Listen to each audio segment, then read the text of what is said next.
Hey everybody, today we're going to be taking a look at Mirror's Edge Catalyst's beta on the Potato Masher. Now for the sake of brevity, if you don't know what the Potato Masher is, there will be links at the end of this video that can kind of fill you in and get you up to speed.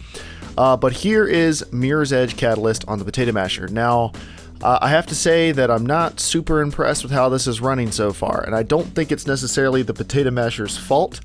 Here the game is running with everything on high, 1080p, 60 FPS, which is what you want. The final game is going to be running at 60 FPS on both console platforms, so that is what we're going to target in the final review. But you can see there are plenty of frame drops, and normally they're just into the 50s or maybe high 40s, but they're there and they're pretty frequent. And also here in these clips, the VSync wasn't working correctly for some reason.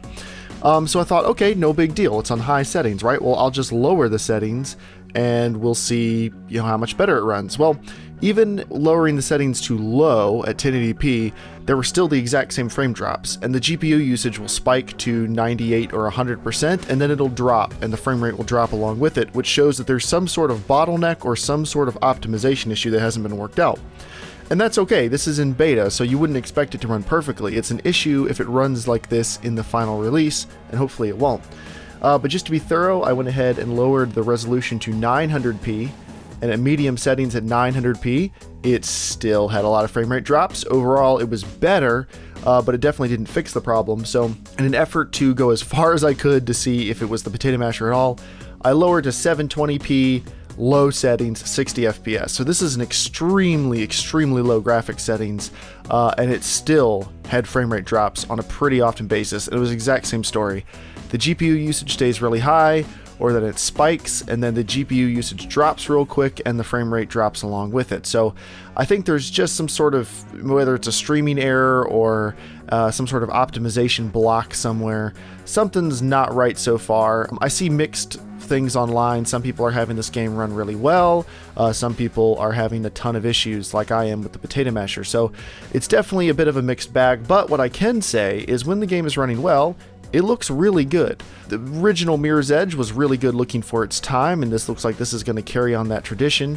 The lighting and everything is really pretty, and the unique look they have for the city, the very stark look from the first game, has been grunged up a little bit, but it's still very nice with the really strong, bold colors and the really fast movement. So I'm looking forward to trying out the final release. Hopefully it runs quite a bit better, because for now, based on this, I would say I definitely would not be pre-ordering this.